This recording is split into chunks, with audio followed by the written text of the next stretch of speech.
नमस्कार दोस्तों, स्वागत है आपका न्यू उत्कर्ष यूट्यूब चैनल में। आज हम बात करेंगे मृदा अपरदन के बारे में। इधर भारत का मानचित्र बना हुआ है जिसमें प्रमुख मृदा अपरदन के क्षेत्रों के बारे में हम चर्चा करेंगे। हालांकि इधर जो कुछ डाटा लिखा हुआ है जिसके जरिए हम बनाएंगे, एक डायग्राम भी आपको बना हुआ है। सभी चीज़ें आपको इसके जरिए बताने की कोशिश करेंगे कि आखिर मृदा अपरदन क्या होता है। मृदा अपरदन का मतलब मृदा के जो लेयर है उनका क्षरण हो जाना, उसी को हम बोलते हैं मृदा का अपरदन। तो कारण क्या है इनकी हम चर्चा करेंगे, मृदा अपरदन के प्रकारों की हम चर्चा करेंगे। तो आइए देखते हैं, काफी इंपॉर्टेंट वीडियो है। भारत के संदर्भ में जब हम देखेंगे तो एक अवनालिका अपरदन से रिलेटेड प्रश्न आता रहा है। बाकी आप हिमालयी क्षेत्र में अपरदन की घटनाएं वगैरह देखते रहे जिनके जरिए भूस्खलन वगैरह आते हैं, उनका भी हम जिक्र करेंगे। तो आइए देखते हैं। सबसे पहले हम बात करेंगे मृदा अपरदन के कारणों की। देखिए, मृदा के अपरदन के पीछे कई कारण हैं। अब इसको दो तरीके से आप इसको डिवाइड कर सकते हैं। एक कारण आप बता सकते हैं कि मानव जनित, दूसरा प्राकृतिक। प्राकृतिक और कृत्रिम कारणों की हम चर्चा करेंगे, लेकिन इसमें मैंने सभी लिख दिया। आप इनमें से निकाल सकते हैं कि कौन से प्राकृतिक हैं, कौन से कृत्रिम हैं। आइए देखते हैं। सबसे पहले हम देखेंगे पेड़ों का काटना। दरअसल जब पेड़ों की जो जड़ें होती हैं वो मृदा को बांधे हुए रखती हैं, लेकिन जब पेड़ों को काट दिया जाता है तो पेड़ों को कटने के बाद में क्या होता है कि वो उन मिट्टी जो होती है वो ढीली हो जाती है और उस मिट्टी का धीरे धीरे क्षरण होने लगता है। तो मृदा अपरदन के लिए काफ़ी इंपॉर्टेंट है। जो वनीकरण है उसको खत्म करना, अर्थात पेड़ों को काट देना, वनों का नाश, ये एक तरीके से मृदा अपरदन का मुख्य कारण है। अत्यधिक पशुचारण।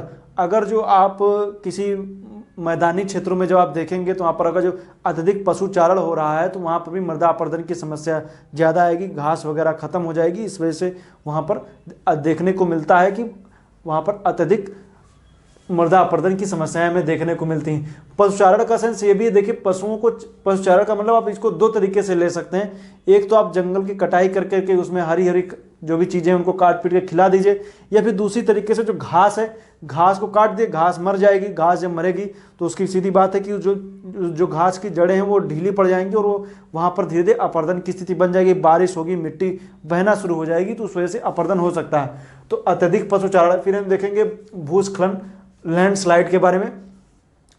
तो जैसे जब पेड़ों को काटा जाएगा तो इन जगह पर आप देखेंगे तो जैसे कोई पर्वतीय क्षेत्र ले लीजिए, मान लीजिए पर्वतीय क्षेत्र है, ये कोई पर्वतीय क्षेत्र है, यहाँ पर कोई पेड़ उगा हुआ था, ये कोई पेड़ है जो इसकी यहाँ पर जड़ें हैं, तो ये जड़ें जो हैं वो मिट्टी को बांधे हुए रखती है। लेकिन जब इस पेड़ को काट दिया जाएगा तो इसके जो जड़ें हैं वो ढीली पड़ जाएंगी, और जड़ें जब ढीली हो जाएंगी और एक बार जड़ें खत्म हो जाएंगी तो क्या होगा, ये जो पूरा एरिया जो है लैंडस्लाइड हो जाएगा, अर्थात ये भूस्खलित हो जाएगा और ये नीचे गिर जाएगा, और इस वजह से क्या होगा, मृदा का अपरदन हो जाएगा।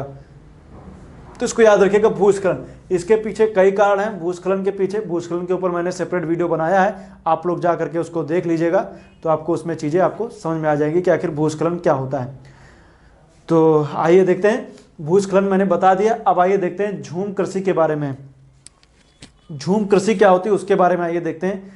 झूम कृषि का मतलब होता है कि कहीं पर जा करके पेड़ पौधों को वहाँ पर काट दिया जाए, काट करके वहाँ पर खेती की जाए, कुछ दिन बाद वहाँ से चले जाइए।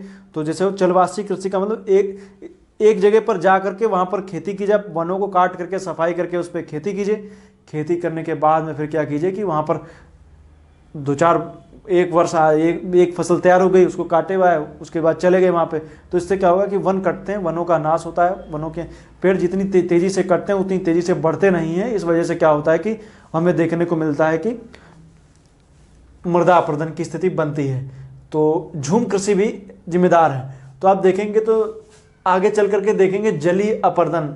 जब वर्षा का जल काफ़ी ज़्यादा बारिश वगैरह हो जाती है, या मान लीजिए कोई समुद्र तटीय का क्षेत्र है, तो वहाँ पर जब वर्षा का जल हो या समुद्र के आसपास का क्षेत्र हो, तो वहाँ पर जब पानी क्या करता है, पानी मृदा को काटने का काम करता है। हालांकि बहुत सी ऐसे पेड़ पौधे होते हैं जो मृदा अपरदन को रोकने से मैंग्रोव वनस्पति हो गई, लेकिन ऐसी जगहों पर जहाँ मैंग्रोव वनस्पतियाँ नहीं पाई जाती, समुद्री किनारा कटता रहता है। तो जलीय अपरदन के अंतर्गत और भी जब हम देखेंगे तो मान लीजिए कहीं पर वर्षा का जल बार बार गिरता है, तो वर्षा का जल सीधी बात है गिरेगा तो बहेगा भी, और बहने के क्रम में आप देखेंगे तो उसमें जो भी वहाँ पे खनिज तत्व हैं या जो भी चीज़ें, उनको बहा करके मिट्टी साथ में लेकर के चला जाता है। तो जब वो सभी तत्व बह करके चले जाते हैं तो फिर वो क्या होता है, वहाँ पर मृदा अपरदन की स्थिति बनती है, मिट्टी की ऊपरी लेयर धीरे धीरे गायब होने लगती है। वायु अपरदन की बात करेंगे तो जब वायु चलती है तो वायु अपरदन की स्थिति बनती है। रेगिस्तानी क्षेत्रों में आपको देखने को मिलता है।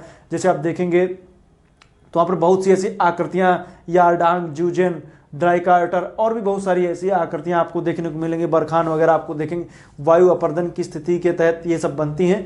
वायु अपर्दन के तहत। लेकिन अब इसमें जब हम देखेंगे तो आप उत्तर भारत के मैदानी एरिया में जब आप देखेंगे तो आपको देखने को मिलेगा, जब रबी की फसल कटती है मार्च के बाद में, तो लोग आपको देखने को मिलेंगे खेत पूरी तरीके से ऐसे ही खुले पड़े रहते हैं, उसमें कोई आप देखेंगे बहुत जगहों पर जो मार्च के बाद में जो खेती होती है उसको लोग ड्रॉप कर देते हैं, फिर धान की खेती उगाते हैं। मतलब दो ही फसल अधिकतर देखेंगे आप यूपी में ले लीजिए, पूर्वांचल का क्षेत्र ले लीजिए, तो वहाँ पर सिर्फ दो फसलें उगाई जाती हैं, या तो आप धान या तो फिर आप देखेंगे तो फिर गेहूँ, दो ही फसलें उगाई जाती हैं। तो जो बीच की गैपिंग आपको जायद के टाइम पर देखने को मिलती है, तो उस टाइम पर खेत खाली पड़े रहते हैं। खेत खाली पड़े रहने की वजह से हवाएं चलती हैं तो खेतों से मिट्टी वगैरह को उड़ा करके लेके चली जाती हैं।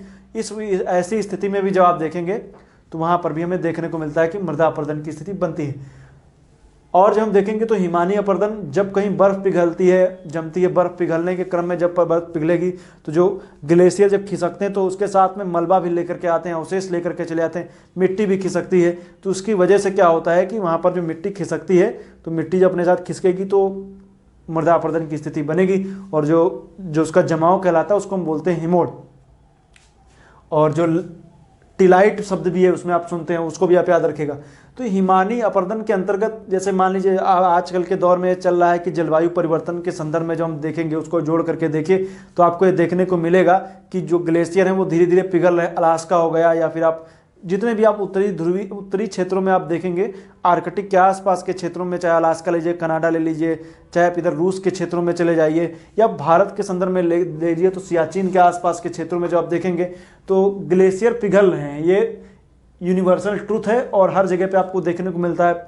आप देखते हैं कि अंटार्कटिका का एक बड़ा हिस्सा टूट करके गिर गया है, ऐसी स्थिति बनती रहती है। अभी से हाल ही में खबर आई थी कि अंटार्कटिका में बर्फ़ का एक बड़ा सा टुकड़ा टूट करके वेडल सागर में गिर गया। तो आप उसकी लोकेशन आप याद रखिएगा, वेडल सागर कहाँ पे। तो इस तरीके की स्थिति में जब देखेंगे तो हिमानी के तहत भी अपरदन होता है। सड़क निर्माण अभी मैंने बताया कि जब आप किसी पहाड़ी क्षेत्रों में सड़क का निर्माण करते हैं तो डायनामाइट लगा करके पहाड़ों को भी तोड़ा जाता है। तो अब जब पहाड़ों को तोड़ते हैं डायनामाइट लगा करके, तो ऐसी स्थिति में ऐसी बनती है कि वहाँ पर भी मृदा अपरदन की स्थिति बनती है। डायनामाइट जब टूटेगा तो पहाड़ों में दरार आएगी, पहाड़ कमज़ोर होंगे। पहाड़ जब टूटेंगे तो हालांकि सड़क का निर्माण हो जाएगा, लेकिन ऐसी स्थिति में हमें देखने को मिलता है मृदा का अपरदन भी हो जाता है, क्योंकि आप सड़क बना रहे हैं, जो डायनामाइट लगा के पहाड़ तोड़े जा रहे हैं, तो उसमें भी और भी स्थिति ऐसी बनती है, पेड़ पौधे भी उसमें कटते हैं रोड जब बनती है तो। हालांकि इसमें पर्यटन भी थोड़ा बहुत जिम्मेदार है। पर्यटन को बढ़ावा देने के चक्कर में बिल्कुल एक अंधों की तरह आप देखें तो पहाड़ी क्षेत्रों में जो खनिज संपदा है, जो प्राकृतिक सौंदर्य, उसका दोहन बहुत तेजी से हो रहा है। तो ये सब चीज़ें हैं, इनको आप समझिए। अब जैसे मैंने बताया ये कोई पेड़ है, पेड़ को जैसे काट दीजिए, इस पहाड़ी क्षेत्रों में पेड़ कटेगा, पेड़ के नीचे आप देखेंगे तो यहाँ पर इस तरीके से समोच्च कृषि भी की जाती है। ये आप देखें तो उत्तराखंड के क्षेत्रों में आपको देखने को मिलती है कि समोच्च कृषि वगैरह की जाती है। जब आप देखें तो वहाँ पर पहाड़ी क्षेत्रों की ढलानों पर बांध बना करके खेती की जाती है। ये भी एक तरीके से बारिश ज़्यादा हुई, बांध टूटा, मिट्टी के साथ पूरा बहा करके लेके चला जाता है, ऐसी स्थिति भी होती है। बाकी नदियों के क्रम में जब देखेंगे तो पहाड़ी क्षेत्रों में जब ज़्यादा बारिश होती है तो नदियों की जो छोटी छोटी धाराएं हैं वो मिल करके बड़ी नदी बनाती हैं। लेकिन जब इन नदियों में पानी ज़्यादा आता है तो इन नदियों की जो छोटी छोटी धाराओं के बीच की जो गैपिंग है वो भी कभी कभी गायब हो जाती है और पूरी की पूरी नदी बड़े रूप ले लेती है और पता चला ये नदी इतनी चौड़ी बहने लगी। अब ये नदी जब चौड़ी बहने लगेगी तो आसपास के जो यहाँ पर खेत वगैरह रहे होंगे उन सबको बहा करके लेके चली जाएगी, और जब उन सबको बहा करके लेके चली जाएगी तो सीधी बात है उसका नुकसान भी देखने को मिलता है, वो भी मृदा अपरदन के तहत ही आता है। तो मृदा अपरदन के प्रकार हैं, तो आइए देखते हैं। सबसे पहले देखेंगे परत अपरदन। जब किसी मृदा की ऊपरी सतह का जब ह्रास हो जाए, पानी की बूंदें गिरे, पानी की बूंदें जब गिरेंगी, मान लीजिए जैसे कोई ये क्षेत्र है, अब ये इसमें पानी की बूंद जैसे ऊपर गिरेगी तो सीधी बात है कि अपरदन शुरुआती तौर पे आप देख सकते हैं कि थोड़ा बहुत हो सकता है, लेकिन इसके बाद जब आप देखेंगे तो जब पानी की बूंदें गिर करके हल्का सा बहने लग जाए पानी, तो वो हमें परत अपरदन देखने को मिलता है, ऊपरी लेयर गायब हो जाती है। इसके बाद हम देखेंगे रिल अपरदन। रिल अपरदन का मतलब नालियाँ होता है। जब कोई नाली, मतलब कि जब पानी जब ज़्यादा बहने लगे तो नालियों के रूप में बहने लग जाता है। जब नालियों के रूप में बहने लग जाता है तो उसको बोलते हैं रिल अपरदन। और जब ये नालियाँ बहुत बड़ी हो जाए तो उसको बोलते हैं अवनालिका अपरदन। गली इरोजन, रिल इरोजन, सीट इरोजन, तो अवनालिका अपरदन, गली इरोजन बोलते हैं। जब काफ़ी बड़े स्तर पर जब पानी का बहाव होने लगे तो उसको हम बोलते हैं गली इरोजन या अवनालिका अपरदन। खास करके जो आप देखेंगे भारत के संदर्भ में तो चंबल के पास का क्षेत्र आपको देखने को मिलेगा। चंबल नदी की घाटी अवनालिका अपरदन से काफ़ी प्रभावित है, तो इसको आप याद रखिएगा। चंबल नदी के पास का क्षेत्र ये अवनालिका अपरदन से काफ़ी प्रभावित एरिया है। जब जानिए बीहड़ों का निर्माण हो जाता है, जब नदी मतलब कि जब छोटी छोटी धाराएं मिलकर के बड़ी स्ट्रीम बना देती हैं, तो जो सबसे पहले जब हम उसको बोलेंगे देखेंगे तो होगा रिल। रिल के बाद में जब धाराएं बड़ी हो जाएंगी और गहराई में बहने लगी नाले के रूप में, तो उसको हम लोग बोलते हैं अवनालिका अपरदन। फिर काफ़ी बड़े स्तर पर हो जाती है और भूखंड वहाँ से गायब हो जाता है और पूरी धारा बहने लगती है। तो उसको हम आगे समझेंगे। तो इसके याद रखिएगा मृदा अपरदन के प्रकार है, परत अपरदन, रिल अपरदन, अवनालिका अपरदन। आगे आप धारा अपरदन भी जोड़ सकते हैं, स्ट्रीम इरोजन भी कह सकते हैं।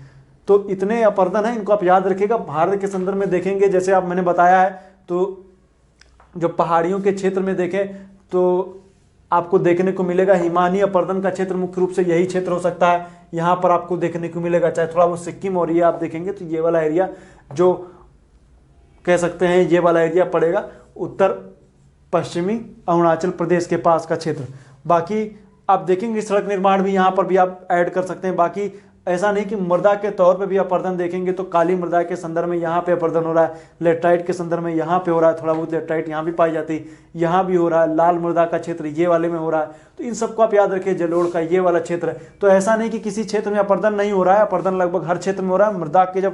मृदा के प्रकारों में जब हम अपरदन देखेंगे तो उसके अंतर्गत हम इन सब कुछ जगहों को सेपरेट रूप से पढ़ेंगे कि आखिर कहाँ कहाँ पर कौन कौन सी मृदा का अपरदन हो रहा है। हालांकि मृदा के ऊपर पहले मैंने वीडियो बनाया है जिसके अंतर्गत मैंने मृदा अपरदन की भी चर्चा की थी, उस वीडियो को आप देखिएगा। मृदा के प्रकारों की मैंने चर्चा की थी, भारत में मिट्टियों की समस्या की भी चर्चा की थी। तो आज के लिए फिलहाल इतना ही। उम्मीद करता हूँ वीडियो आपको समझ में आ गया होगा। वीडियो देखने के लिए पुनः एक बार आपका बहुत बहुत धन्यवाद।